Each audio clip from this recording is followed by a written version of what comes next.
sais, des fois, il y a des clients qui me disent, mais Marsha, pourquoi tu veux pas que j'achète cette maison-là? Je dis, ouais, mais elle répond pas à tes besoins. Tu te rappelles le plan qu'on avait fait ensemble, là?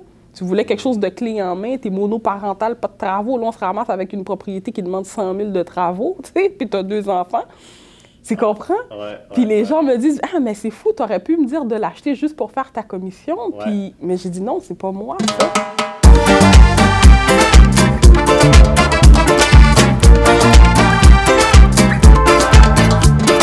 Non, c'est ça. Moi, personnellement, j'ai beaucoup aimé Via Capital.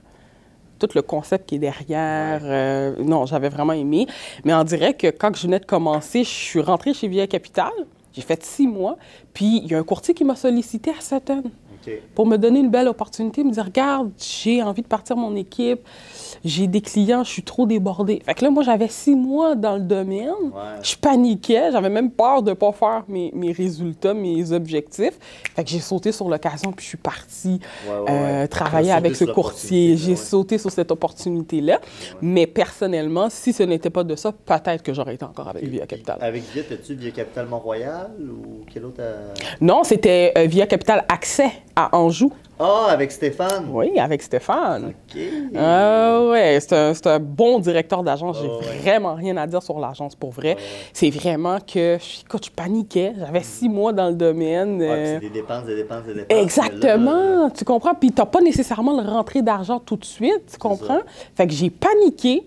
Puis là, je suis partie. Puis là, Stéphane m'a dit, Marsha, tu as du potentiel, tu es capable. Tu n'as pas besoin de personne, mais quand tu es jeune puis tu viens de commencer, là, fait que là, je suis partie. Non, mais écoute, probablement n'importe qui aurait sauté sur cette opportunité-là. Je pense aussi. Je pense aussi. T'as-tu déjà fait des podcasts avant? Oui, j'ai même mon propre podcast. Nice! J'ai même fait de la radio. Je m'occupais du marketing de Rythme FM. J'ai un beau background en tout ce qui est autant médias traditionnels que médias sociaux, les nouveaux médias numériques. Là. Fait que ce soit devant, derrière la caméra, que ce soit animateur, invité, j'ai eu tous ces chapeaux-là et je les ai encore aujourd'hui. Mon Dieu, non, c'est cool. Mais là, toi, je pense que ça fait comme 4 ans, 5 ans à peu près ton entreprise. Ouais. Puis comment ça va? En tout cas, ça a l'air de bien aller. Ouais, ça va bien. Ça va bien. C'est sûr, c'est challengeant de gérer une grosse croissance parce qu'on dirait que la pandémie, ça a vraiment explosé les affaires dans le sens que c'était tough la première vague où l'OASIC a empêché que l'immobilier soit actif de mars à avril, mais dès le début mai où ça a repris là, en 2020, là, ben, tous les courtiers voulaient de la pub, parce que il y avait une pénurie de propriétés. Le nerf de la guerre, c'est les listings. C'est vrai. Ça a fait en sorte que mon agence en a bénéficié. Mais là, c'est bien beau avoir des clients, avoir des mandats, tout ça, mais il faut être capable de contrôler la croissance. Puis à un moment donné, moi, je suis un être humain. Je peux pas faire 1 million de choses en même temps. Fait que j'ai dû m'entourer de certaines personnes. Puis là, c'est ça. Après 4 ans, j'ai des employés, j'ai des freelancers, j'ai des partenaires. Oh, nice! OK. Fait que non, ça va bien de ce côté-là, mais comme tout business, que tu sois courtier ou que tu aies une agence de marketing, c'est jamais facile au début.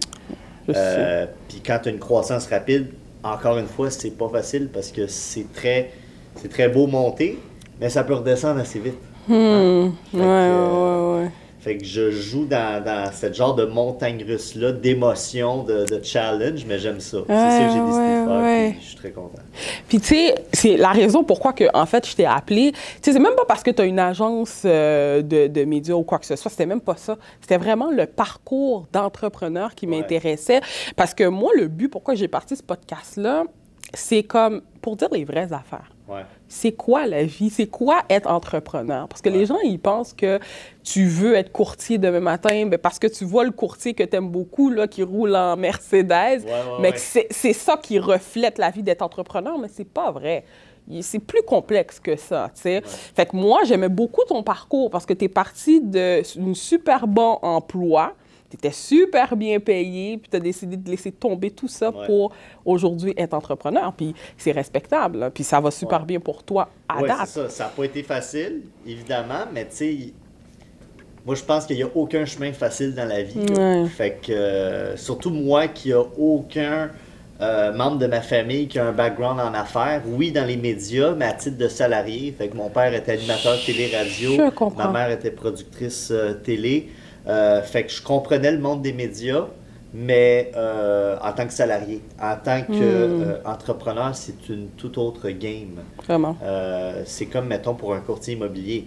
Il y a les courtiers, puis il y a les, mettons, les adjoints immobiliers. Comme je connais une courtière qui, elle a été pendant quelques années adjointe, secrétaire, réceptionniste dans une équipe immobilière. Et aujourd'hui, ben, ça semble super bien aller parce que elle a compris un peu cet univers-là. Puis elle voyait passer les factures, les dépenses des courtiers. Vous avez vos frais d'agence, vous avez les pancartes, vous avez du marketing et tout ça. Fait qu'elle, elle comprenait ça, puis j'imagine que ça l'a permis de mieux comprendre quand elle a officiellement embarqué comme courtier, de dire « OK, ben ça sera pas facile, puis j'ai bien du travail à faire. » Peu importe le domaine, quand tu te startes en affaires, tu as bien de la job à faire, il faut que tu travailles intelligemment, puis aussi que tu t'entoures des bonnes personnes. Bien, je pense que c'est ça qui est difficile dans le début, de s'entourer de bonnes personnes, puis de faire des actions intelligemment. Parce qu'on a envie d'embarquer dans plein d'affaires en même temps. Puis moi, je parle par expérience. Hein? On me dit, cette affaire-là fonctionne, puis je prends même pas le temps de l'analyser. OK, je vais aller faire ça moi aussi. Puis on est beaucoup qui est comme ça, surtout quand on commence, parce qu'on veut tellement réussir, on veut tellement faire de l'argent. Puis je veux pas dire, en tout cas, pour notre génération, je sais pas quel âge que tu as, mais moi, j'ai 28 ans, puis... J'ai 29. Ah, OK, ouais. On est la même génération. La même génération, mais j'ai remarqué qu'on veut un peu les choses faciles. On veut faire de l'argent facile. On veut que les choses arrivent là. Tu comprends? Mais moi, j'ai réalisé ça, puis ça fait pas longtemps. Non, c'est pas comme ça que ça fonctionne. Tu veux avoir des résultats, bien, il faut que tu travailles. Tu vas probablement manquer de sommeil. Tu vas probablement avoir des journées où tu vas pleurer, là, juste comme ça, parce que tu es fatigué, tu comprends? Mais moi, sincèrement, je suis courtier immobilier, ça va faire 2 ans aujourd'hui. Puis je suis bien dans ce que je suis, mais j'ai réalisé que pourquoi je réussis puis ça va bien, c'est parce qu'il y avait tout un processus que j'ai dû faire. Tu comprends? Que ce soit de la sollicitation, que ce soit de faire des recherches de mon côté aussi, savoir qu'est-ce qui fonctionne, qu'est-ce qui ne fonctionne pas. Hein? Puisque le jour 1 que j'étais courtier immobilier, je ne sais pas si toi tu m'as suivi, mais oui, je t'ai suivi. Le jour 1 que j'étais courtier immobilier, j'étais chez Via Capital. Je me rappelle, ma première vidéo, c'était sur le balcon de chez mes parents. Puis là, j'ai dit, je vais faire une vidéo comme ça, juste pour motiver les jeunes, encourager les jeunes. Puis mon but, c'était vraiment de dire, ben, je vais donner des conseils que j'aurais voulu savoir, moi, quand j'ai acheté mon premier duplex. Parce que je trouvais que je n'étais pas assez entourée, je n'étais pas assez accompagnée par rapport à ça. Puis boum, j'ai sorti ça, puis là, le retour, ça a bien été, Puis là, aujourd'hui, je suis rendue à faire, je pense, 3-4 pauses par jour. Pas par, 3-4, là. Pas par semaine. Pas par semaine, par jour, là, tu sais. Fait que c'est ça. Puis je trouve que cette facette-là, ben, l'entrepreneur a tendance à ne pas vouloir en parler, les côtés qui sont plus difficiles puis qui sont plus tough, tu sais. Je sais pas ce que tu en penses par rapport à ça, je suis 100% d'accord avec ça. J'ai une de mes amies qui est courtière. Que veux-tu? Mes clients, c'est des courtiers, fait que mes amis, c'est des courtiers. Ben oui! Je me tiens dans le monde immobilier quasiment 24/7. Puis j'ai une de mes amies courtières, une autre amie courtière qui m'a dit Ced, c'est tellement beau ce que tu fais, de montrer ta vulnérabilité, parler de ta sobriété, parler des moments d'âme que tu as eu autant personnellement que professionnellement. Mais on dirait que Ced, je suis pas capable de faire ça. C'est comme ça me demande tout un step. Puis je comprends tout à fait. Je veux dire, c'est pas facile de parler des choses délicates par rapport à sa vie privée, puis par rapport au struggle qu'on peut avoir aussi dans sa vie professionnelle. Mais je crois. Écoute, c'est mon humble opinion, puis j'ai pas la vérité absolue, mais je crois que quand on se rend vulnérable, puis qu'on est honnête envers nous-mêmes puis envers les autres, c'est là que ça peut faire une différence. Puis si tu fais un métier juste pour l'argent, ça va faire cliché ce que je vais dire, mais tu t'en vas pas, selon moi, dans la bonne direction. Tu peux quand même réussir puis avoir un certain prestige, mais moi, je pense qu'on est sur Terre bien plus que pour faire... pour gagner des billets qui sont imprimés et qu'on peut échanger contre des biens matériels. Fait que Toi, en tant que courtier immobilier, ben, j'imagine que tu veux aider les gens. Tu parlais de les éduquer aussi par rapport à acheter un duplex ou faire de l'investissement immobilier. C'est au-delà de faire de l'argent. Fait que moi, au-delà d'avoir une business prospère, c'est d'aider des courtiers dans le quotidien à faire différemment que ce que 15 000 courtiers immobiliers font au Québec. C'est-à-dire acheter et vendre avec moi.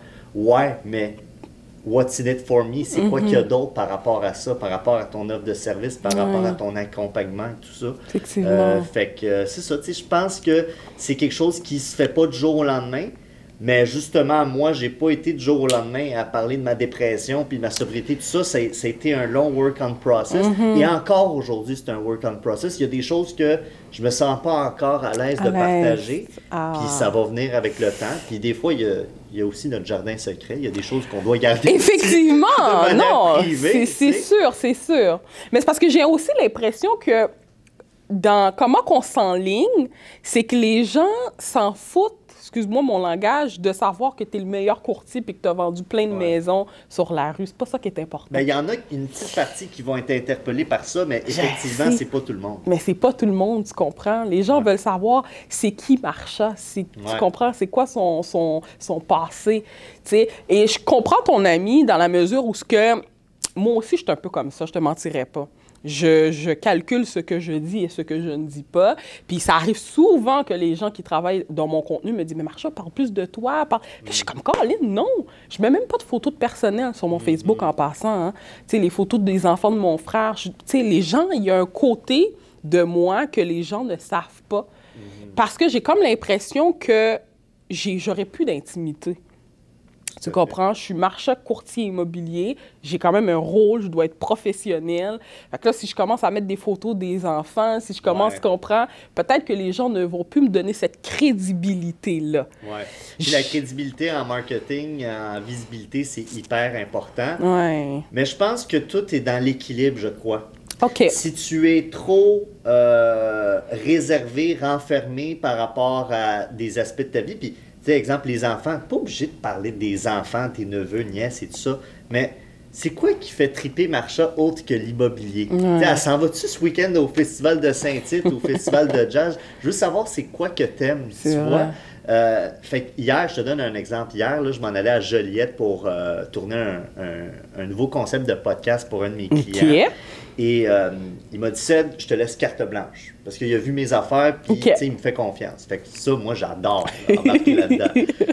Fait que là, je me suis mis à poser des questions crunchy dès le début. Le gars, je le connais pas. J'y pose des questions, j'ai fait une entrevue pour mon plaisir personnel, ma curiosité de savoir c'est qui ce gars-là, mais aussi pour son contenu à lui. Fait que j'ai dit, parle-moi de tes parents. OK. Ben, il m'a parlé que son père il est décédé, mais que c'était un courtier immobilier, puis il n'était pas souvent là parce que justement, c'était un courtier immobilier qui était bien actif, bien travaillant. Je comprends. Mais il disait que les peu de fois qu'il voyait son père, c'était des moments de qualité. Puis tout ça pour dire, je ne veux pas rentrer dans sa vie personnelle nécessairement, mais tout ça pour dire que j'ai posé des questions assez crunchy au-delà de l'immobilier, puis je le voyais émotif. Est-ce que ça va se ramasser dans son épisode de podcast? Je ne le sais pas. Il y a un filtre à un moment donné, c'est le client qui a le dernier mot. Mais j'ai voulu justement aller chercher ces aspects-là au-delà de son titre et de ses responsabilités professionnelles parce que je pense que c'est ça que les gens ont besoin d'entendre. Tu sais, hier, j'étais à un kick-off de Remax. Et c'était les Mercedes, c'était le champagne et tout ça. Puis c'est correct. Tu sais, des gens qui font de l'argent, puis ils veulent être fiers de leur réalisation et tout ça. Mais selon moi, ça va bien plus au-delà de ça. On est tous des êtres humains et on a tous une histoire à raconter. C'est un peu le slogan aussi de mon agence. On a tous une histoire à raconter et elle mérite d'être entendue. Aïe, aïe, aïe, aïe. Non, t'as raison, parce que les gars me le disent tout le temps. Ils disent, Marsha, parle plus de toi, parle, tu sais. Je suis comme, c'est tough, c'est difficile. Mais je sais que probablement un jour, je vais en arriver là. Même des fois, quand que je rencontre des clients puis que j'ai créé un lien, je vais finir par leur parler de mon expérience. Hein? Tu sais, moi, j'ai investi en immobilier puis c'était pas facile. Tu comprends? Moi, mon père a dit, arrangez-vous. Moi, je suis arrivée dans le pays. Mon père m'a laissé là. D'accord? Moi, je vous ai donné le minimum. Je vous ai donné un toit. Ben, si vous avez d'autres projets, vous vous arrangez. Parce que moi, je me suis arrangée. Pourtant, mon père, c'est quelqu'un qui a les moyens. C'est quelqu'un qui aurait pu nous dire, écoute, mettez 5 de mise de fonds, je mets un autre 5 il y a les moyens, mais il ne voulait pas. Tu comprends? Mais de dire ça comme ça à la caméra puis mettre ça sur les réseaux sociaux, je sais pas. Je sais pas, tu sais. Ben, encore une fois, j'ai l'impression de me répéter, mais tout est dans l'équilibre, hein? Puis à un moment donné, commence à quelque part. Tu sais, parmi tes hobbies, là, il doit y avoir quelque chose qui est pas trop personnel, que tu pourrais partager. Que, tu sais, comme moi, j'aime le hockey. Fait que je parle que je vais aller voir les Canadiens de Montréal, que tu sais, je suis content que tel échange se soit fait dans la Ligue nationale de hockey. Puis, ben, crée-moi pas. J'ai quelques clients courtiers immobiliers qu'eux autres, c'est des grands adeptes de hockey. Et je te dis pas que je les ai closés grâce à ça, mais ça facilite le processus après ça d'établir un lien de contact, un lien de confiance et qui sait de développer des partenariats à long terme. J'ai aussi parlé à un moment donné de ma sobriété. J'en parle de temps en temps, souvent quand ça fait 1 an, 2 ans, 3 ans. Puis quand c'était le 2 ans, j'ai parlé justement que j'étais fier de ce 2 ans de sobriété-là. Puis encore une fois, crée-moi pas. Il y a une courtière de Remax qui m'a écrit « Hey Seth, j'étais beaucoup interpellé par ton message. Je savais même pas que tu étais sobre. Moi aussi, je suis sobre. Je vais dans les meetings, blabla. Parle, genre. » Mais crime, ça fait quasiment 2 ans, c'est ma cliente. Tu sais? Ouais. Fait que tu sais jamais quelle parcelle de ta vie personnelle que tu as envie de partager peut interpeller d'autres gens dans ton entourage que tu n'avais aucune idée qu'il y avait ça en commun avec toi. C'est vrai. Et paf, un lien de contact se crée. Puis le reste, ben, l'histoire s'écrira selon ce que tu décides de faire avec tout ça. Effectivement, non, c'est vrai, tu as raison par rapport à ça. Mais toi, pourquoi, en fait, tu as décidé de partir là, ton agence de marketing, mais plus précisément, de travailler avec des courtiers? Oui, ben, je te dirais que c'est un accident de parcours, le fait de travailler avec des courtiers. Moi, j'ai un passé en médias et en politique. Donc, j'avais une belle job d'attaché politique pour un député de l'Assemblée nationale du Québec. Je faisais aussi un peu de télé communautaire, radio à rythme FM. Et bref, je baignais beaucoup dans les médias et communications, mais comme mes parents l'ont été, c'est-à-dire à titre de salarié. Je comprends. Et je me rappelle, moi, que quand j'étais enfant, du jour au lendemain, mon père, qui était animateur au 98.5 FM, a perdu sa tribune malgré qu'il était dans les tops au niveau des sondages. Oh wow. Fait que moi, ça m'a juste fait réaliser que, OK, être salarié, c'est bien, tu peux avoir une bonne job, travailler dans une bonne compagnie, mais du jour au lendemain, ton patron peut te dire bye-bye. Bye-bye. Pour peu importe la raison. Donc, moi, ça a comme créé une insécurité toute mon enfance, adolescence, vie adulte, parce que, tu sais, ça a été des up and down. À un moment donné, mes parents, il y avait beaucoup d'argent, puis à un moment donné, il n'y avait pas beaucoup d'argent. À un moment donné, il fut un Noël où mon père m'a acheté des cadeaux qui venaient du Dollarama. Wow! Puis l'autre année, ben, j'avais la nouvelle PlayStation, la nouvelle Nintendo. Wow. Fait que moi, ça m'a juste fait réaliser que je veux travailler, oui, dans les médias, dans les coms et tout ça, mais je veux être mon propre patron. Fait que, évidemment, moi, en tant qu'adolescent, début de vie d'adulte, je n'étais pas prêt à ça, mais je savais que ça s'en venait. Puis, ben, c'est ça, à travers des expériences de télé, radio, puis après ça, la politique qui a pris une bonne place dans ma vie pendant 5-6 ans. Je me considérais choyé d'avoir eu toutes ces expériences-là professionnelles, malgré juste un secondaire 5. Mais à un moment donné, je me suis rendu à l'évidence que malgré un bon salaire, avantages sociaux, puis un beau titre et tout ça, ça m'en prenait plus. Puis le rêve de petit cul d'être à son propre compte, d'avoir sa propre compagnie, ça brûlait en moi. Wow. Donc, à un moment donné, j'ai décidé de laisser ce job-là. J'ai démissionné. Je me suis dit, moi, lancez mon agence de marketing. Aussi fou que ça puisse paraître, c'est ça que j'ai fait. Donc, j'ai fait le sacrifice de m'acheter une petite Hyundai au lieu d'un beau char neuf. J'ai fait le sacrifice de me mettre en colocation avec un ami au lieu d'être en appartement tout seul pour réduire les dépenses. J'ai fait un paquet de sacrifices qui a fait en sorte que, c'est ça, à un moment donné, j'ai commencé. Puis là, il fallait que j'aille chercher un premier client, deuxième client, troisième client. J'avais pas le choix parce que fallait que je mange, fallait que je paye mes ça va pas venir tout seul non plus, les clients, là. C'est ça. Fait que quand Rémi Média est parti en 2018, j'avais des clients de toutes sortes de domaines, la construction, restauration, etc. Puis en 2020, il y a une affaire qui est arrivée, ça s'appelle la COVID-19, je sais pas si c'est quoi. En tout cas, une pandémie mondiale. Et ben, à un moment donné, je me suis mis à brainstormer tout ça parce que j'avais perdu tous mes clients du jour au lendemain à la première vague de la COVID. Et je me suis dit, bon, ben, j'ai un client en immobilier, puis ça m'intéresse. Fait que je vais essayer de voir si je peux peut-être exploiter un peu plus cette niche-là. Je suis un gars qui veut investir plus tard en immobilier, avoir des blocs et tout ça. Fait que quoi de mieux que côtoyer des courtiers immobiliers? Fait qu'en mai 2020, j'ai fait un Facebook ad qui rejoignait les courtiers immobiliers. J'ai mis un 100 pièces de pub et ça m'a généré en 2-3 semaines un 14 000 environ. Mais voyons donc! Fait que là, j'ai fait, je pense que c'est une bonne niche à développer. Ben oui! Et après ça, ben, je te jure, Marsha, c'était comme c'était du bouche à oreille. Fait qu'un courtier hyper satisfait en parle à 3-4 autres parce qu'il y a des gens qui se disent « Hey, Colin, il est donc bien hot ton marketing, c'est qui s'occupe de ça? » Ah ben c'est Ced Rémi, Rémi Média. Fait qu'un deuxième, troisième, quatrième, puis ben, ça a fait l'effet boule de neige. Aïe. Ben là, ça fait 4 ans, puis je me dis, Colin, OK, j'ai presque plus fait de pub depuis ce temps-là. Ça ne marche que par le bouche-oreille, les références. T'es pas sérieux? Donc, c'est ça. Long story short, c'est ça. C'était un accident de parcours parce que j'étais prêt à partir d'une agence de marketing puis aider n'importe quelle PME. Puis finalement, je me suis rendu compte qu'il y avait une belle opportunité dans l'immobilier, puis j'ai sauté là-dedans. Fait qu'en fait, t'as été avec peut-être la profession qui, en ce moment, ça allait bien, là. Ouais. OK, je comprends. Puis, ce que moi, je veux savoir, c'est que, tu sais, nous, en tant que courtier, tu le sais, là, on essaie des affaires, on fait plein d'erreurs, on fait des Facebook ads, on rentre dans un paquet de cochonneries qui ne marchent pas. T'aurais-tu un conseil? Même pour moi, je vais le prendre, ce conseil-là. Parce que là, tu me parlais des Facebook ads, puis moi, ça m'intéresse, mais je suis un peu peureuse parce que je connais absolument rien là-dedans. Puis moi, j'ai horreur de payer des sommes, bien que Facebook Ads, quand même, c'est pas très cher. Là. Je pourrais prendre le risque. Mettons qu'un quart de page dans le Journal de Montréal, ça coûte pas mal plus cher. Plus cher que faire des Facebook Ads. Mais aussi, ce que je me dis, c'est parce que tout le monde est rendu en ligne. Je veux dire, tout ce qui est papier, on dirait que ça m'intéresse moins. Mais Facebook Ads, je te donne un exemple, moi, c'est quelque chose qui m'intéresse beaucoup. Mais je me dis, OK, marchand, mettons, je sais pas, moi, tu dépasses 25 $ par jour, par exemple. Est-ce que je peux vraiment aller chercher le résultat que je souhaite?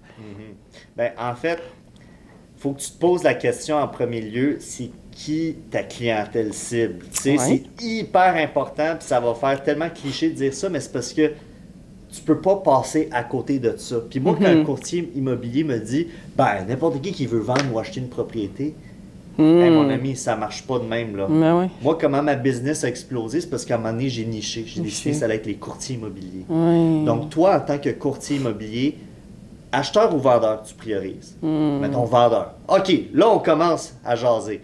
Vendeur, est-ce que c'est du unifamilial, du condo? Faut à un moment donné faire un processus d'entonnoir, là. Puis à un moment donné, quand tu as ta clientèle cible que tu aimerais servir, moi, c'est ça que je pose comme question à mes courtiers, là. Mettons là, que ça roule tes affaires, puis tu peux choisir ta clientèle. Comment tu la décrirais en termes de géographie, tranche d'âge, type de propriété, etc. Puis dès qu'on arrive à un client idéal, ben, c'est là qu'on a une stratégie de ciblage. Le Facebook Ads, c'est très important, oui, mais il y a d'autres manières de faire de la pub. Évidemment, Instagram, il y a TikTok. Tu as parlé tantôt du marketing traditionnel, donc peut-être marketing postal, journaux locaux et tout ça. Ça dépend des secteurs, ça dépend de ta clientèle cible. Exemple, si tu vises des premiers acheteurs, ça ne sert à rien que tu sois dans le journal local. Mais si tu veux rejoindre les baby boomers puis que tu habites à Saint-Basile-le-Grand, ben, ça peut peut-être être pertinent de mettre une pub dans l'Œil régional où c'est 40 000 exemplaires. Ça arrive sur. C'est vrai. Fait que d'un coup que tu connais ta clientèle cible, ben là, tu as un petit peu plus d'indication où mettre ta pub, où mettre ton budget publicitaire. Puis si, après ça, tu n'en as aucune idée, quels sont les montants à investir, les placements, où, mais c'est pas compliqué. Tu t'entoures de quelqu'un qui va être capable de le faire pour toi. De le faire. Parce qu'un courtier immobilier, tu portes déjà plusieurs chapeaux. Tu es un négociateur. On n'aime pas ça, le mot vendeur, mais on n'a pas le choix de le dire. À un moment donné, on dit « j'ai vendu une propriété » c'est parce que tu as vendu. T'sais. Vendeur, psychologue, négociateur. Il y en a qui tombent de la pelouse aussi de leur voisin, pas de leur voisin, mais de leur client.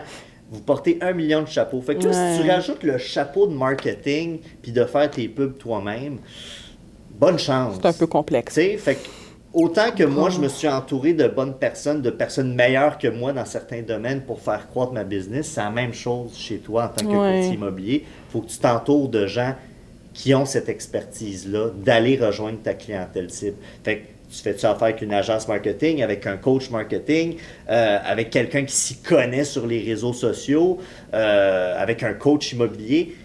Il y a plusieurs avenues. Moi, j'en propose pas une meilleure que d'autres. Ça dépend de ce que tu veux. Mais il faut que tu t'entoures de gens qui connaissent ça parce que forcément, on ne peut pas tous connaître. Non, c'est sûr, mais en fait, en tout cas, je vais parler pour moi, je ne parlerai pas pour les autres courtiers ou même pour un entrepreneur en règle générale. Mais ce qui est tough dans les débuts quand on commence, Colin, on n'a pas d'argent. OK? True. On n'a pas d'argent. Fait que si on peut s'essayer, là, puis de voir une vidéo sur YouTube, là, puis d'essayer de voir comment on peut faire les choses, crée-moi qu'on va le faire. Tu comprends? C'est pas méchant. C'est que Colin, j'ai pas d'argent, je viens de commencer. Ou si j'ai de l'argent, peut-être que je vais le mettre sur quelque chose de plus important. Je sais pas qu'est-ce que tu t'en penses par rapport à ça. Moi, au début, c'est comme ça que j'étais, puis tranquillement, j'ai commencé à payer du monde, puis ça me coûte cher, là, sortir mon contenu. Mais je me suis rendu compte que j'avais pas le choix parce que je veux rester, je veux que les gens me connaissent, puis je peux pas le faire moi-même. Mais dans les débuts, c'est pas tout le monde, en effet, qui a 30, 40, 50 000 piastres à investir en publicité puis en marketing. C'est ça. Puis c'est tellement une bonne question que tu poses parce que probablement que des courtiers immobiliers ou des entrepreneurs à leur start-up sont en train de nous écouter puis ils disent « Ced, là, j'ai pas le budget, mais j'ai le vouloir puis je veux vraiment que ça fonctionne mes affaires. » Bien, dans ce cas-là, j'ai un conseil qui est fabuleux, que je dis à pas mal tout le monde, même les courtiers d'expérience, c'est entoure-toi et regarde sur les réseaux sociaux ceux qui roulent, que ça marche leurs affaires. Fait que, mettons tes courtiers immobiliers, parce que c'est ça qu'on parle beaucoup, là.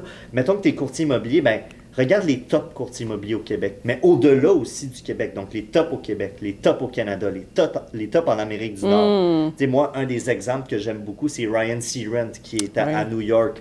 C'est un des top aux États-Unis. Et j'adore regarder son contenu. C'est inspirant, c'est motivant, puis ça donne des trucs aux courtiers. C'est vrai. Fait, observe ce que les tops font. Déjà là, ça va te donner un genre de mindset de « OK, ben si lui a été capable de le faire, je suis capable de le faire. Et la deuxième chose, pas compliquée, tu l'as un peu dit il y a quelques instants, c'est le marketing de contenu. L'art du marketing, c'est la répétition du message. Si tu fais juste un post, puis là, tu t'attends à avoir des clients vendeurs qui t'appellent, oublie ça. Tu es comme un peu dans un monde de unicorn, de licorne.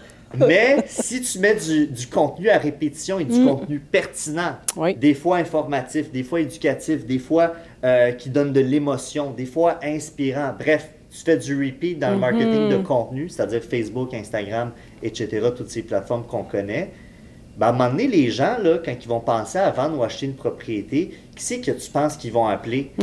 À moins que le beau-frère il est courtier immobilier et qu'il n'arrêtait pas de l'achaler, mais il y a des bonnes chances que ce soit la personne qui a le plus vu dans de multiples plateformes. C'est vrai.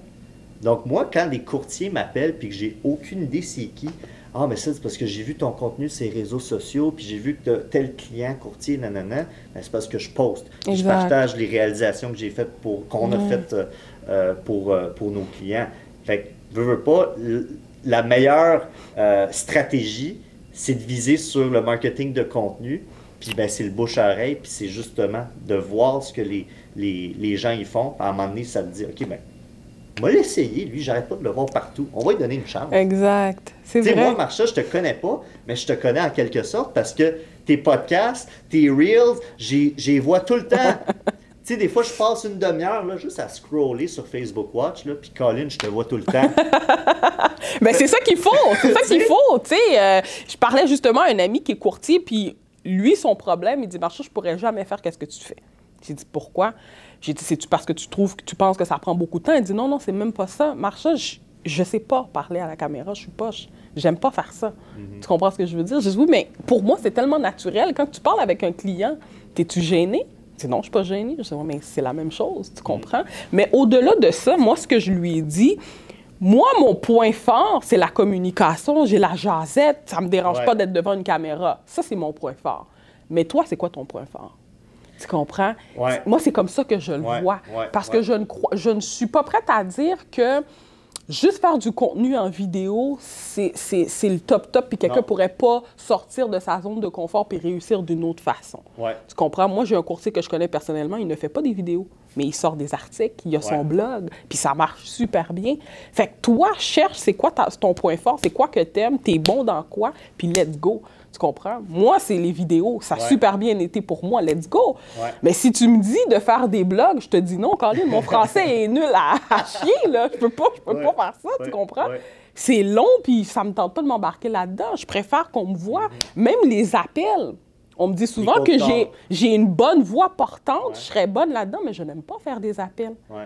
Je serais plus du genre à faire Ouais. du porte-à-porte, le contact tout de suite, que appeler au téléphone. Tout à fait. Tu comprends? Donc, c'est quoi ton point fort? C'est quoi la chose que tu es à l'aise? Puis, let's go, tu y vas. Tu Tout sais. à fait. Puis, tu sais, là, tu as donné un bon exemple sur toi parce que tu es très volubile, tu aimes ça t'exprimer, jaser au monde, que ce soit devant une caméra ou devant quelqu'un en présentiel.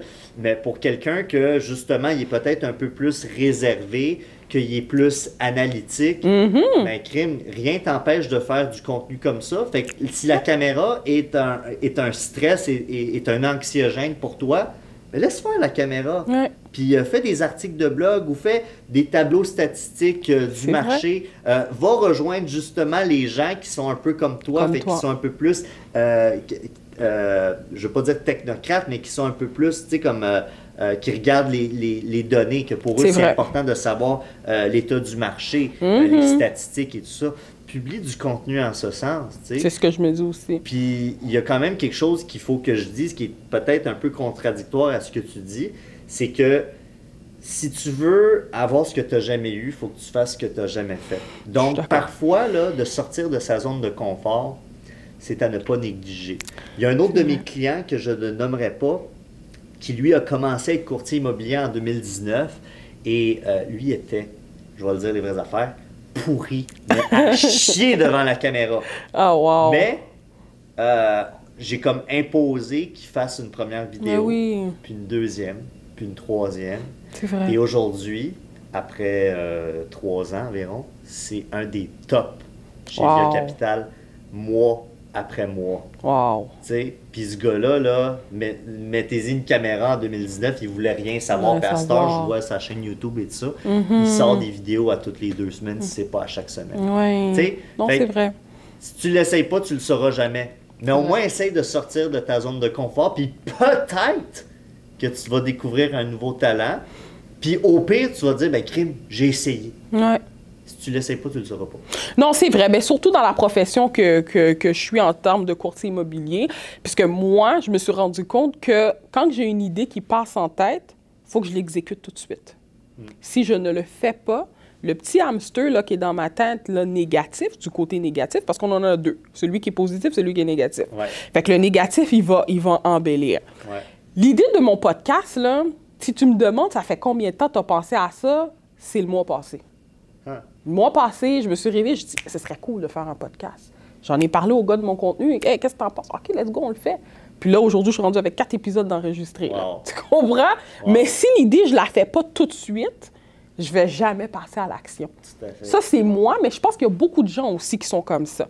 Ils ont des super belles idées, ils ont envie de faire des choses, mais le petit hamster, là, il dit « Ah non, tu seras pas capable. Ah non, t'es qui, Ouais. toi? » Moi, c'est ça, là. Si tu me permets, Marsha, j'ai un truc pour... parce qu'on peut pas l'éliminer, le hamster négatif. Ouais. Mais on peut le tasser temporairement. Puis j'ai un petit truc pour Dis-moi. ça. Ce truc ne m'appartient pas. Il appartient à Mel Robbins, qui est OK. une motivatrice très populaire aux États-Unis. It's the 5-second rule. OK. Donc, si tu as quelque chose qui te fait peur, un projet qui t'anime, mais que tu passes pas à l'action, compte 5 secondes, là, mais à l'envers, 5, 4, 3, 2, 1, puis après ça, fais-le. Wow. Je te donne un exemple très banal, là. Moi, on m'a dit comme que c'est important le matin quand tu prends une douche de terminer avec une douche froide parce que ça réinitialise un peu ton métabolisme, OK. t'es concentré, tout ça. Puis les militaires font ça, puis ça start bien leur journée. Mais moi, je suis un frileux dans la vie. Là. Tu sais, je suis moitié latino, j'aime ça le chaud, j'aime pas le froid. Donc, cette personne-là qui m'a donné ce conseil-là, il m'a dit, puis applique le 5-second rule. Fait que tu prends ta douche chaude, là, puis à un moment donné, là, quand tu as fini savon, shampoing, revitalisant, ben, compte 5 secondes, puis mets-les à froid. C'est ce que j'ai fait, puis je pense que ça fait un bon 5-6 mois que je termine toujours avec ma douche froide. Colin. Qu'il fasse super chaud ou super froid, là, peu importe, je Ouais. finis toujours avec une douche froide, puis ça start super bien ma journée. Fait que si quelque chose te bloque, te freine, mais tu as envie de le faire, 5, 4, 3, 2, 1, puis tu le fais.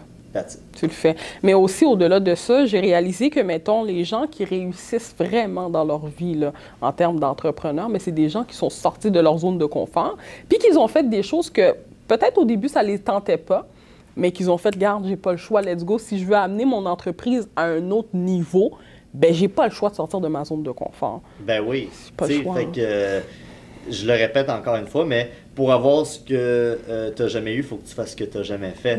Donc, moi, d'avoir démissionné de ma belle job en politique avec bon salaire, avantages sociaux, tout le kit, si j'étais resté dans mes peurs ben j'ai peur que ma business, ça fonctionne pas, puis que je fasse faillite, puis ci, puis ça, ben j'aurais encore eu ma belle job, mais j'aurais été malheureux en tabarnak, puis je serais pas devant toi en ce moment.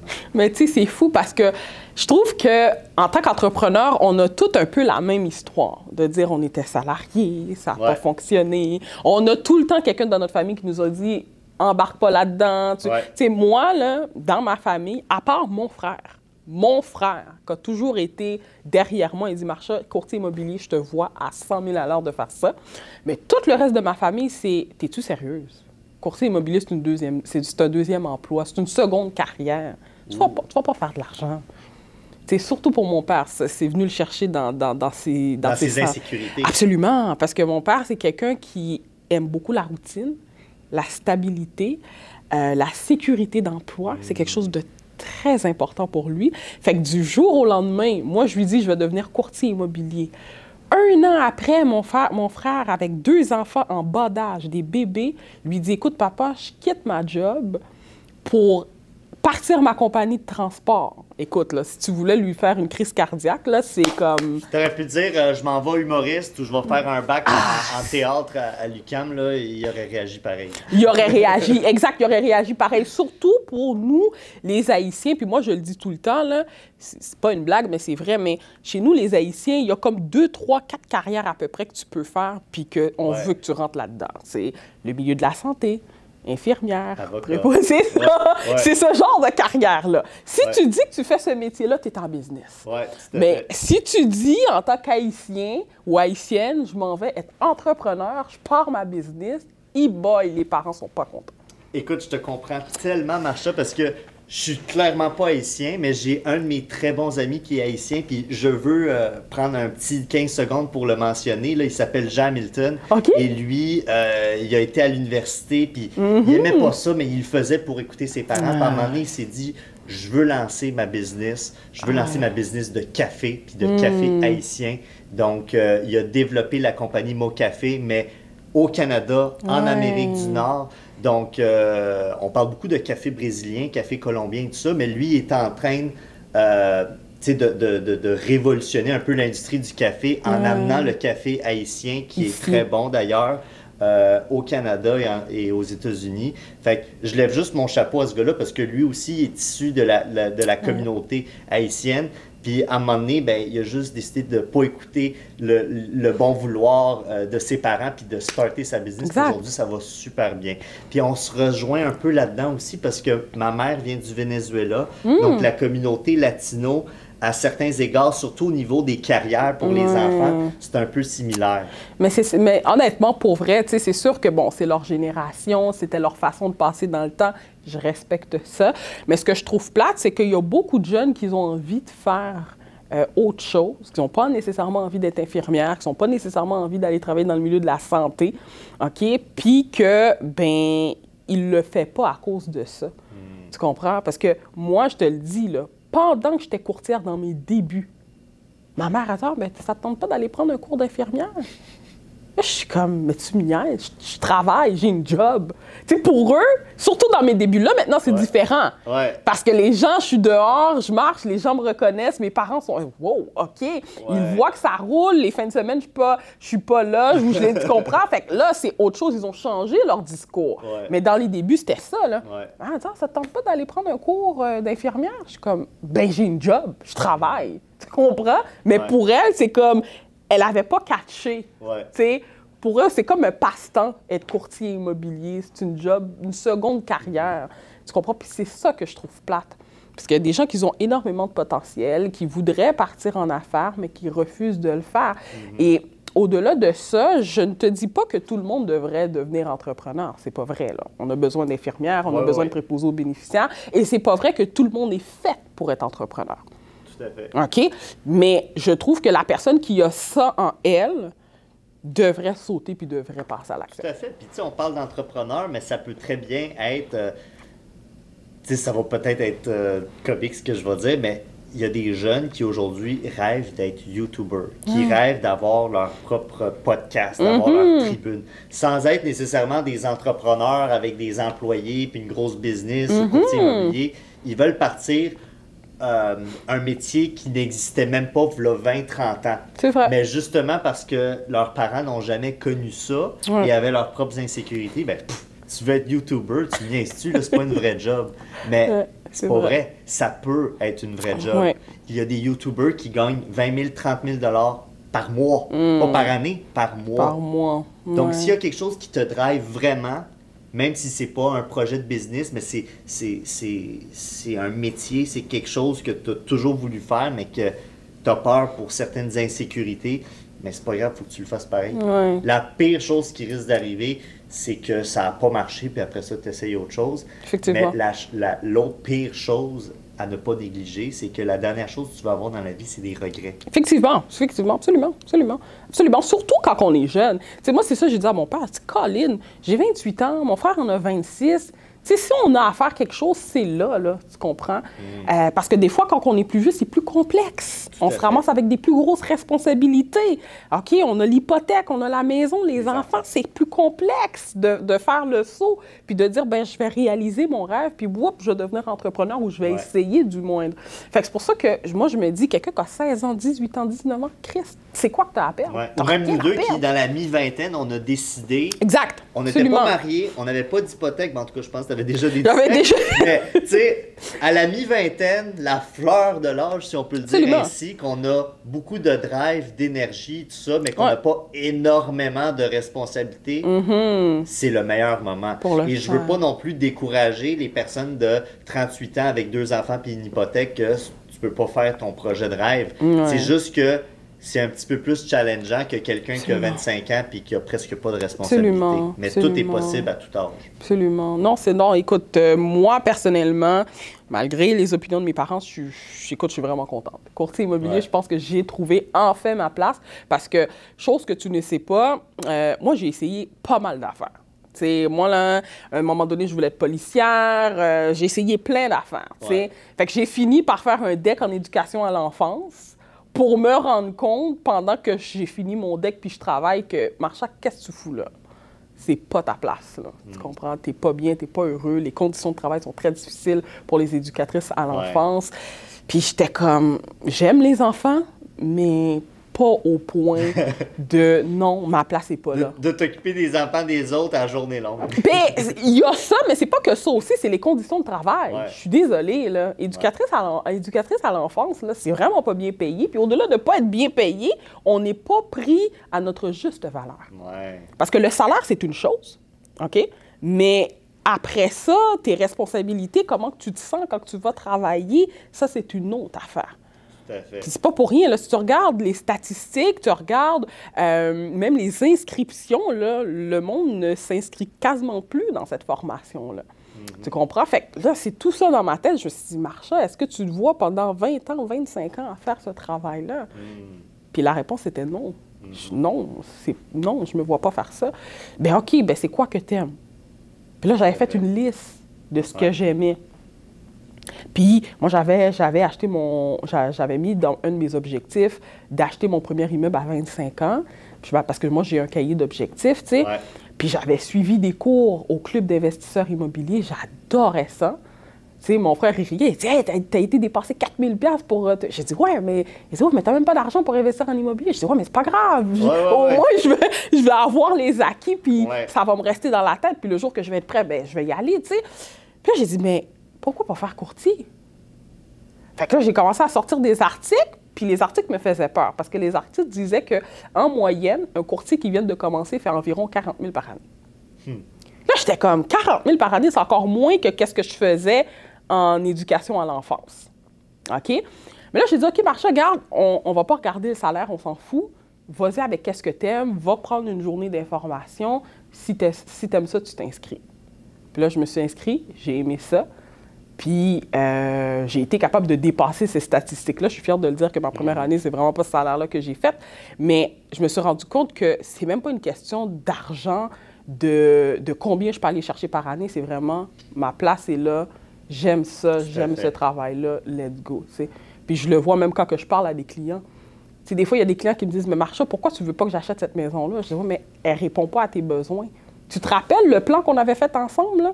Tu voulais quelque chose de clé en main, t'es monoparental, pas de travaux. Là, on se ramasse avec une propriété qui demande 100 000 de travaux, tu sais, puis t'as 2 enfants. Tu comprends?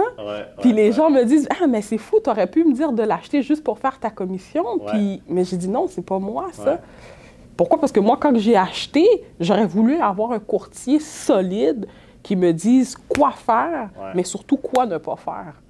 Puis c'est cette courtière-là que j'essaye de refléter dans tous mes vidéos. La courtière qui dit les choses telles qu'elles sont. Que t'aimes ça ou que t'aimes pas ça, mais dans le fond, c'est pas compliqué. Tu es devenue la courtière que tu aurais voulu avoir quand tu magasinais ton duplex. Tout à fait. Et aussi, je trouvais qu'il n'y en avait pas assez de courtiers dans le domaine qui étaient honnêtes et francs. Parce que c'est plate à dire, mais on a comme cette réputation-là, les courtiers, d'être des crosseurs, de vouloir vendre absolument pour aller faire notre commission. Premièrement, c'est pas vrai, là, tous les courtiers sont comme ça. Mais je trouvais qu'il n'y avait pas assez de courtiers qui étaient honnêtes, qui disaient les vraies affaires.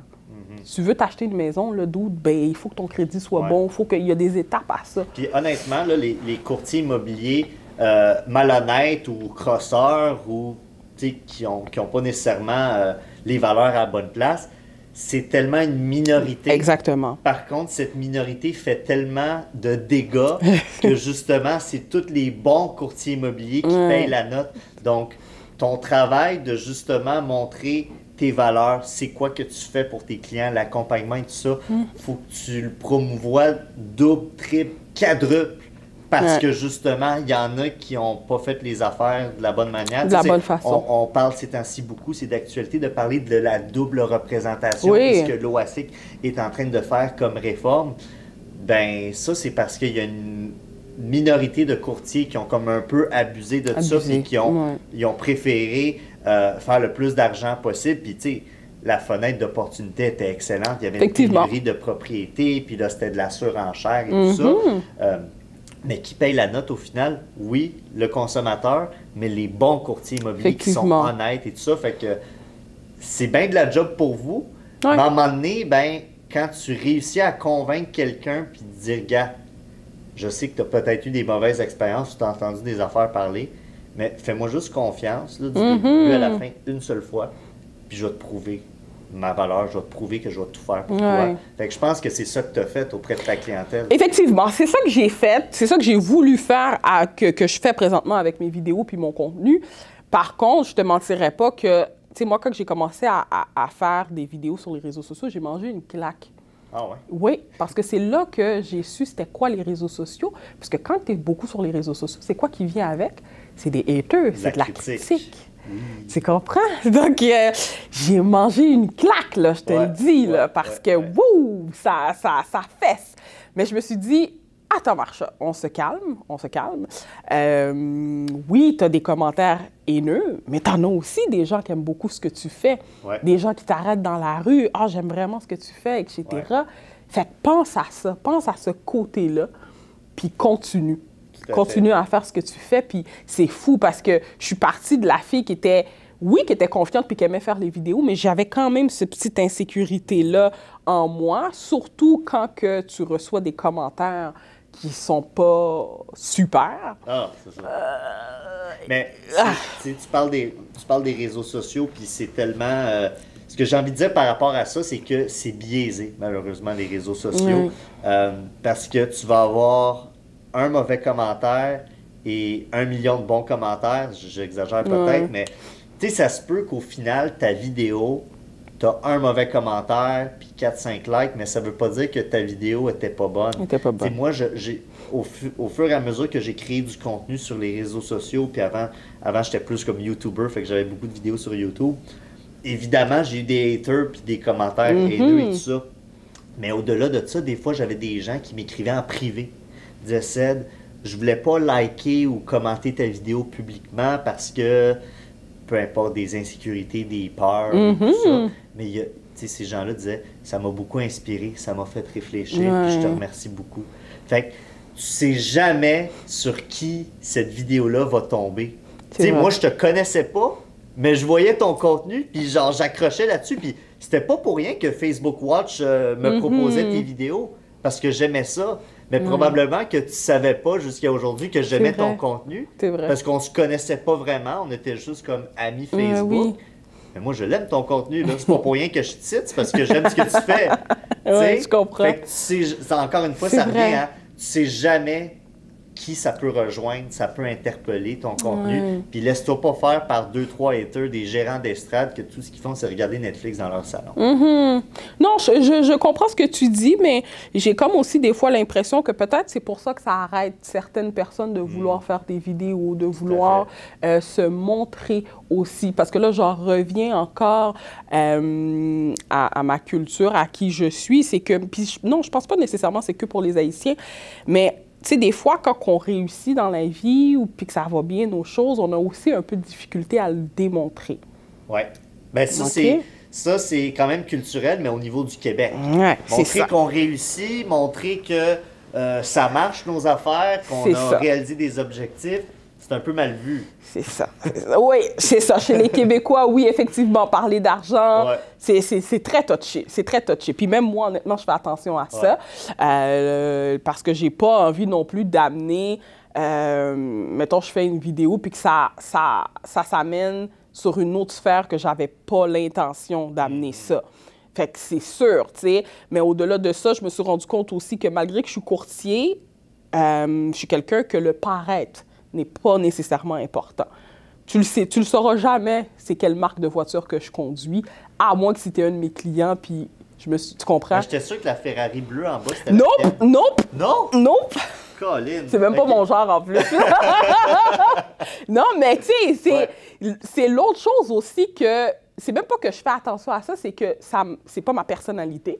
Moi, si tu regardes mes vidéos, je veux pas nécessairement me mettre de l'avant, je veux donner des conseils pour mes clients, je veux mettre mes clients de l'avant, je veux parler de mise en situation de mes clients, je veux aider mes clients. On s'en fout de marchand.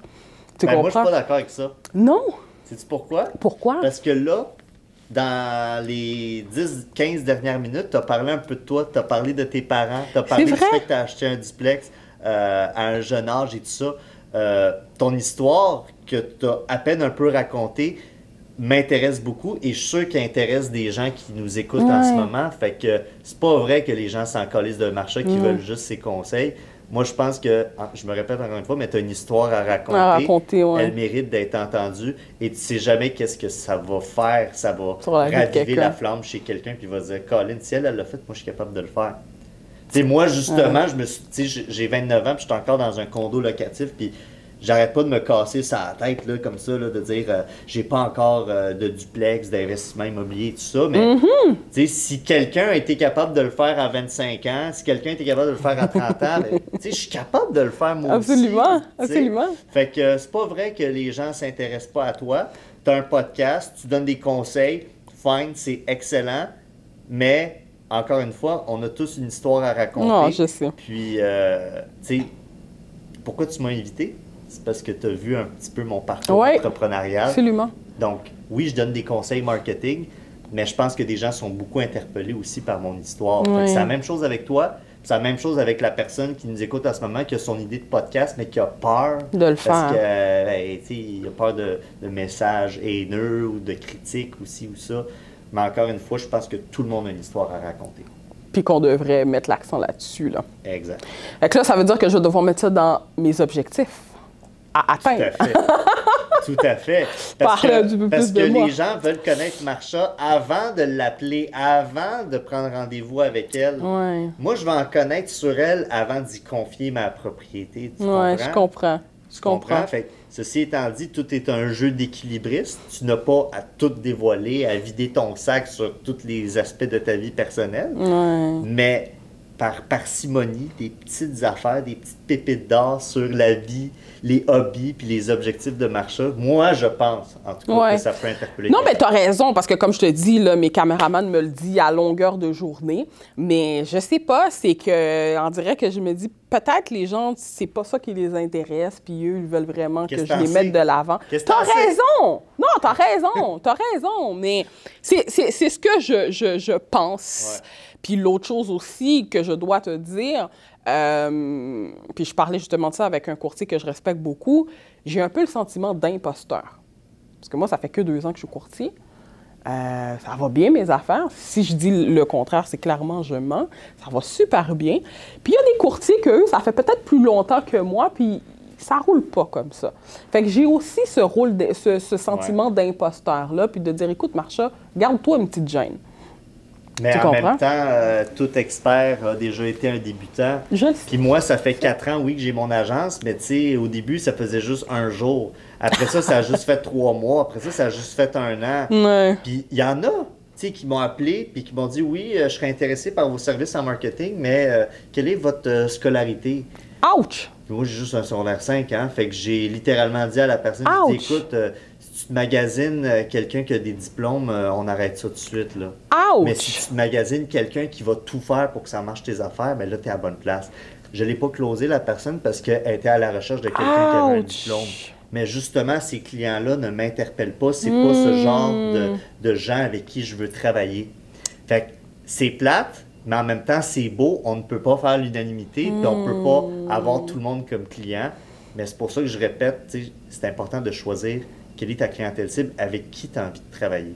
Oui, tu as raison. C'est à eux que tu leur envoies ce message-là. Parce que si tu essaies d'être at large puis rejoindre le plus de gens possible, tu vas rejoindre personne partout. Ça ne marchera pas. C'est tellement vrai ce que tu dis, parce que le courtier qui m'inspire beaucoup, puis c'est pas que je veux être comme lui, mais je trouve que c'est vraiment, il sort de l'ordinaire, Rodney. Oui! Courtier à la casquette, c'est un gars que j'admire tellement. Puis j'avais été dans une de ces soirées qu'il a faites, puis on parlait d'une formation qu'on a pris en commun. Puis je dis, finalement, tu n'as pas renouvelé la formation. Il dit, non, j'ai arrêté. Je dis, pourquoi? Il dit, j'ai eu un malentendu avec le président parce qu'il n'était pas d'accord de mon concept, qui j'étais. OK. Courtier à casquette, tu n'auras pas de listing, les gens ne voudront pas travailler avec toi, puis il a trouvé ça plate. Il a dit, Marsha, c'est qui je suis? Et moi, je veux rester qui je suis. Tu comprends? Puis si tu m'acceptes comme ça, tant mieux. Puis si tu m'acceptes pas, puis tu veux pas faire affaire avec moi, bien, tant pis pour toi, c'est toi qui vas avoir perdu. Et en tant que courtier, je trouve que c'est ça qui est difficile. C'est de rester qui on est, d'accord? Et de dire, bien, s'il y a des gens qui ne veulent pas travailler avec moi à cause de ça, bien, c'est correct. Ouais. Moi, je vais travailler avec les gens qui veulent travailler avec moi. Puis je te le dis, là, il m'a donné des frissons là, quand il m'a dit ça. Là. Puis sais-tu quoi, ce que tu soulèves comme exemple de Rodney par rapport à sa casquette, ça m'interpelle beaucoup parce que moi, j'arrive de la politique. Hein? Donc, c'était toujours veston, cravate, les beaux souliers, la belle coiffure, le gel, tout ça. C'était impeccable quand j'allais à un 5 à 7 là, ou un souper spaghetti du Cercle des fermières de Blainville. Mais quand j'ai décidé de lancer ma compagnie, oui, je prenais soin de mon apparence et tout ça, puis encore aujourd'hui, mais c'est différent dans la mesure où ce que chemise, cravate, veston, là, ça va pour un gala, mais le reste du temps, je me sens pas bien là-dedans. Moi, je suis un gars qui aime ça porter une casquette, un T-shirt, puis des sweatpants ou des jogging. Fait qu'à cette heure, là, je te jure, Marsha, là, je rencontre des clients, puis je suis habillé comme ça parce que je suis bien comme ça, je suis dans mon élément. Puis s'il y a des gens qui sont un peu offusqués ou qui disent « Ouais, il prend pas vraiment soin de lui », mais gars, c'est leur hostie de problème parce que moi, je suis bien comme ça. Donc, tu parlais de Rodney, là, s'il y a des gens qui critiquent sa casquette parce que c'est ça qu'il porte à son premier rendez-vous avec un client, puis que lui, ça fait comme non. Ben, gars, tant pis, ce client-là, il se trouvera un autre client à veston-cravate que peut-être que justement, ça ne marchera pas, mais gars, au moins, il a son veston et sa cravate, fait qu'il fait affaire avec lui. Fait que la plus belle chose que tu peux faire en business, tout métier confondu, c'est d'être toi-même. Parce que, anyway, on fera jamais l'unanimité. C'est clair. C'est clair. C'est clair. Si tu essaies de plaire à tout le monde, tu plairas à pas grand monde. Effectivement, effectivement. Puis comme je te dis, dans la profession de l'immobilier, c'est tellement le paraître, on est bien habillé, puis on veut aller chercher le plus de clients possible, on veut que tout le monde nous aime. Mais lui, il arrive d'une manière différente et le pire, Colin, il réussit super bien. Ben ça, c'est un bon exemple pour dire, sois toi-même. Absolument, absolument. C'est ça. Fait que c'était un peu dans ce style-là que moi, quand j'ai connu Rodney, j'étais comme, wow, c'est un courtier comme ça que j'ai en exemple. Tu comprends? C'est pas le courtier avec le super beau smooth. Non, c'est Rodney. Parce que lui, il sort du lot. Il est qu'il est, il est dans un secteur qui est incroyable, puis OK, let's go, je suis qui je suis. Le client, là, quand tu as décidé de signer avec moi, tu le sais dans quoi que tu t'embarques. Ça me fait penser à un de mes amis, courtier. Là, je vais le nommer parce que je suis sûr que ça ne dérangera pas que je le nomme. Il s'appelle Samuel Brouillard, qui est avec Remax à Drummondville et dans les environs. Puis, moi, ce que je dis à mes clients comme conseil, c'est « Hey, la bouteille de champagne Veuve Clicquot, là, il y a 15 000 courtiers immobiliers qui font ça. Peux-tu remettre un autre cadeau ou souligner le notaire ou la vente officielle d'une autre manière? » Puis Sam, c'est un de mes bons amis, on aime le hockey, on tripe regarder des matchs du Canadien, tout ça. Puis nous deux, on aime la bière. Moi, évidemment, je suis sobre, donc c'est de la bière 0%, mais lui, il aime la bière, tu sais. Fait qu'il m'a dit, Ced, tu sais, j'ai un de mes clients que je viens de vendre sa maison, puis... tu sais, j'irais prendre une bière avec lui, là, puis, tu sais, je donnerais un autre cadeau avec ça, là, tu sais, comme un autre cadeau personnalisé, mais, tu sais, au lieu d'une bouteille de champagne ou une bouteille de vin, j'irais prendre une bière, tu sais, c'est correct si je fais ça, puis qu'au pire, je prends une photo, je mets ça sur les réseaux sociaux. Je dis, ben pourquoi pas? Ben oui. T'aimes ça la bière, t'aimes ça le hockey, ton client il aime la bière, il aime le hockey, ben go for it. Ben oui. Puis je me rappelle plus si on l'a publié la photo pour lui parce que on gère ses médias sociaux, mais son client il était crissement content. Il a fait wow, fait du bien un courtier immobilier qui n'amène pas une bouteille de champagne puis que tu sais ça fait différent. Puis ça rejoint des gens. Tu sais on revenait au côté humain, côté authentique là. C'est ça que les gens selon moi veulent. Fait que si toi t'aimes la bière, si t'aimes le rum and coke, puis c'est ça au lieu de la bouteille de champagne, effectivement. Je pense que c'est de trouver, c'est pas facile, mais c'est de trouver une façon de se différencier. De se distinguer. OK, c'est sûr, c'est pas facile. Sur le coup, là, tu vas demander ça à quelqu'un, il va dire « Ah non, je vais faire comme ce que les autres font parce que ça marche. » C'est ça. OK? Donc, mais je pense qu'à un moment donné, quand tu arrives à trouver ta formule, ce qui fit avec toi, avec ton type de personnalité, bien écoute, t'es en business. C'est ça. Fait que, je me répète, là, mais quand t'es toi-même, t'attires indirectement des clients qui sont un petit peu comme toi, qui ont les mêmes intérêts que toi. Fait que c'est bien dur de les décevoir quand vous avez plusieurs affaires en commun puis que vous avez un peu la même vision. Oui. Puis est-ce que toi, mettons, tu aurais un conseil là, pour quelqu'un qui aimerait devenir courtier? Là? Comment que cette personne-là peut faire pour se démarquer, que ce soit sur les médias sociaux, être capable de se distinguer à faible coût? Parce que je te disais tantôt, quand on est travailleur autonome, on vient de commencer, on n'a pas d'argent, on n'a pas une scène, Colin. Bien, moi, je dirais sortir de sa zone de confort, puis j'ai un petit conseil à donner par rapport à ça. Tu sais, quand je disais tantôt, entoure-toi des meilleurs, ben, regarde, suis quelques top courtiers immobiliers au Québec, puis s'il y en a un qui t'interpelle plus qu'un autre, envoie-y un DM, dis « Hey, je vois tes affaires aller, ça a l'air vraiment sharp et tout ça, puis je sais que tu es vraiment occupé, mais j'aimerais ça prendre un café avec toi, puis juste entendre ton histoire. Puis là, si tu as peur que la personne dise, le courtier dise non parce qu'il a l'air occupé, puis ci, puis ça, puis nanana, qu'est-ce que t'en sais, toi? Souvent, les gens les plus, qui ont un rôle de leader, que ça a l'air à tellement rouler ces affaires, étonnamment, ce sont des gens qui sont très accessibles. Donc, je me répète, mais si tu le contactes pas, tu le sauras jamais. Puis au pire, tu demandes à une autre personne, un autre courtier qui t'inspire beaucoup. Fait que mon conseil, c'est, tu es un courtier immobilier qui commence, va suivre des top courtiers immobiliers qui t'interpellent, qui te drive, qui t'inspirent, qui te motivent par leur contenu sur les réseaux sociaux. Invite-les à prendre un café. Ça coûte 1 pièce et quelques chez Tim Hortons, ça coûte 4 pièces chez Starbucks, mais bref, ça coûte pas cher. Puis tu peux apprendre beaucoup. de ça. Par rapport à ça. C'est pas compliqué. Non, c'est vrai. Mais écoute, je veux te remercier beaucoup d'avoir pris le temps de venir, parce que j'apprécie beaucoup là, d'avoir parlé de ton parcours, puis de toute ton expérience entrepreneuriale, parce que c'est nice de voir une autre facette des choses. Parce que moi, je le disais à mes gars qui s'occupent de mon contenu, le but de mon podcast, là, c'était pas d'inviter des courtiers immobiliers.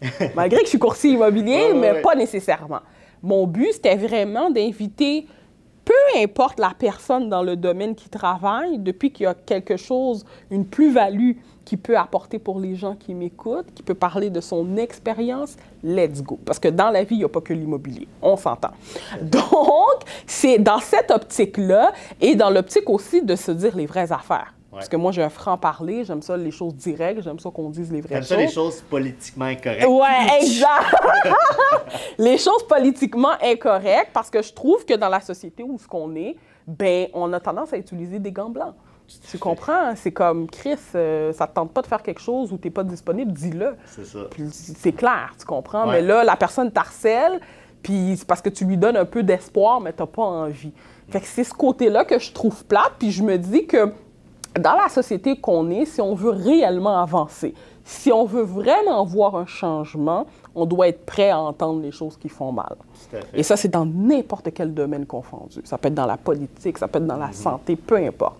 Donc, c'est pour ça que je suis contente que tu es venu, tu as accepté de venir à ce podcast-là, puis de dire les vraies affaires, là, puis de parler de ton expérience. Ben écoute, ça me fait toujours plaisir d'accepter ce genre d'invitation-là, surtout quand c'est de dire les vraies affaires. Parce que moi, dire des beaux petits mensonges, ça me parle pas. Puis je préfère une vérité qui choque qu'un mensonge qui fait du bien. Absolument. Donc je te remercie beaucoup de m'avoir invité. Puis ça m'a fait du bien d'en apprendre sur toi aussi. Puis c'est ça que j'aime de ton podcast, c'est que tu m'as pas donné toute ta tribune.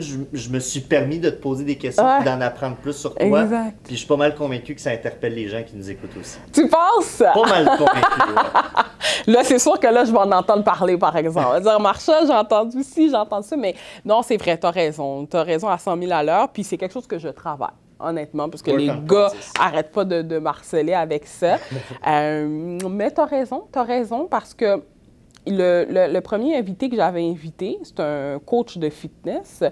Puis il y en a plein de coachs de fitness là, que j'aurais pu appeler, mais j'ai capté ce gars-là parce que j'écoutais une vidéo de lui qui est venu me chercher dans mes sentiments où il parlait de sa situation, c'était pas facile. Il devait acheter un immeuble à revenus, puis l'assurance n'a pas voulu l'assurer parce qu'il y avait un surplus de poids. Fait que là, c'est pour ça qu'il a dit, écoute, il faut que je fasse quelque chose de ma vie, il faut que je perde du poids. Puis je te le dis, là, la vidéo est tellement venue me chercher, là, j'ai dit non, c'est lui qu'il me faut dans mon podcast. Tu comprends? Wow. Fait que c'est vrai ce que tu dis. C'est sûr que tu sors de ta zone de confort. Des fois, tu veux garder des choses pour toi, mais c'est ça qui va faire accrocher les gens. La plus belle magie, c'est dehors d'une zone de confort, selon moi. Ouais. Et pour les gens qui veulent rester dans leur petite zone de confort, ben, c'est bien correct aussi. Là, on a tous un cheminement différent. Il faut le respecter. Mais on a une responsabilité, c'est nous là-dedans. Fait que quand est-ce que nous, on sort de notre zone de confort, on est les seuls qui ont la réponse là-dedans. Mais si on y va petit pas par petit pas, ben ton petit pas, là, à un moment donné, ça va être un marathon, puis tu vas déjà être rendu sur le fil d'arrivée. Ah ouais, c'était juste ça, il faut que tu le fasses. Effectivement, parce que si tu le fais pas, oublie ça. Moi, c'est ce que je pense, là. Peut-être le niveau de salaire que tu voudrais ou le niveau de réussite que tu voudrais, tu vas pas l'atteindre. Tu vas pas l'atteindre. Tu vas pas l'atteindre, là. Fait que, écoute, merci beaucoup d'être venu, là. J'apprécie. Dès que le contenu sort, je t'envoie ça. Pas pour un check-up, pour que tu me dises. Parce que j'en ai un qui m'a dit ça. Il dit s'il y a des affaires, tu pourrais-tu changer? J'étais comme non. Moi, c'est aucun filtre. C'est ça. Tu peux tout publier, puis je te livre ouvert.